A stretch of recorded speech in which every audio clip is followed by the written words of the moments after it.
So, there's another action camera review.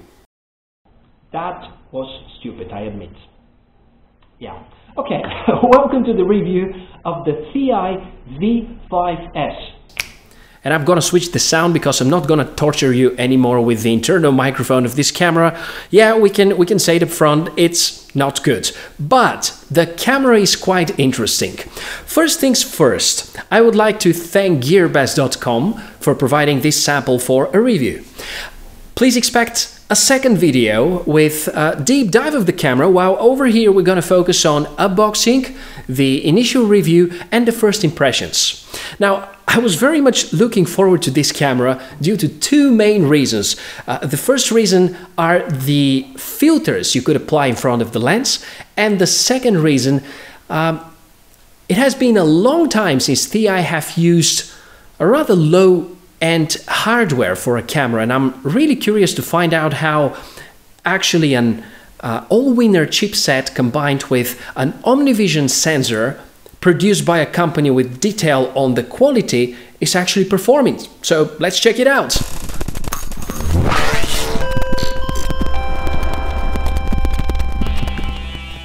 ThiEye V5s is the newest member of my collection. In fact, you may also find it online branded as the V6.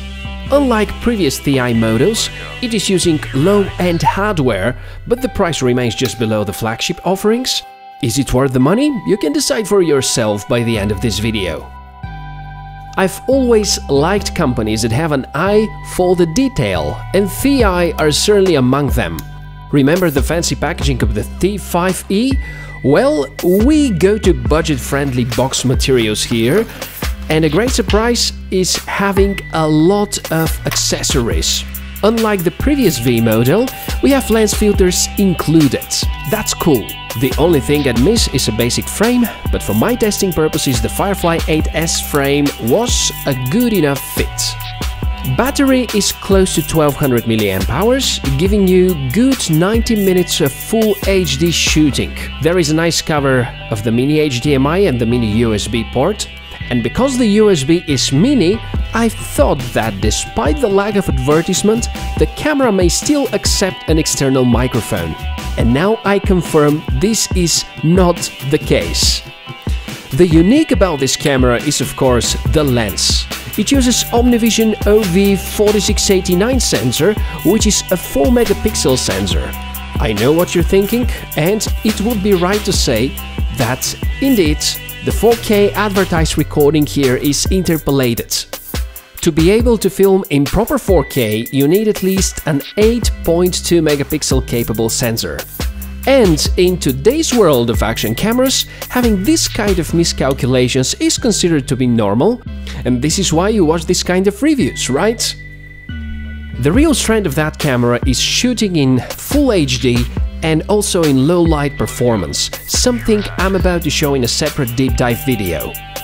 In terms of daylight shooting, if you have sunshine and enough lumens, the picture is sharp, colors are accurate and distortions are not irritating.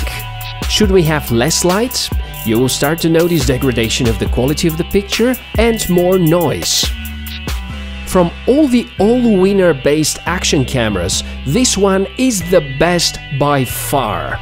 The buttons feel quite premium and their positioning is very ergonomic. You also have tidy menus and all the features you might want to adjust your picture. Resolutions vary from 720p up to 4K. Photos are up to 12 megapixel. As for the remaining features, we have exposure compensation, car mode and some other cool extras. Firmware is available from the official ThiEye website. And now back to our initial question, is it worth the money? I would say yes. Trending at just above $80 at the moment, this is the best Allwinner V3 chipset based action camera.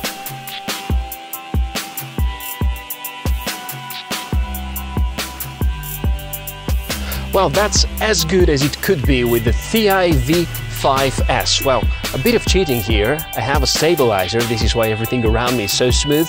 I have a special filter in front of the lens, and also recording through an external microphone, which is not connected to the camera. I'm just going to show you. That ends with my smartphone. But you know, if you're trying to get the best out of this camera, you're certainly going to need 2 extra accessories, a gimbal and an external mic connected to some sort of a source.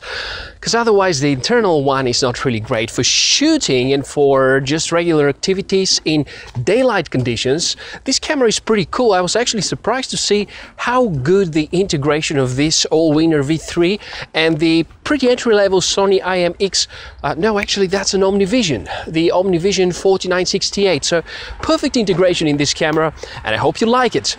As usual, there's going to be a follow-up video with a deep dive on this camera, and I'll probably compare it to some of the other Allwinner members. So stay tuned, and thanks for watching this one.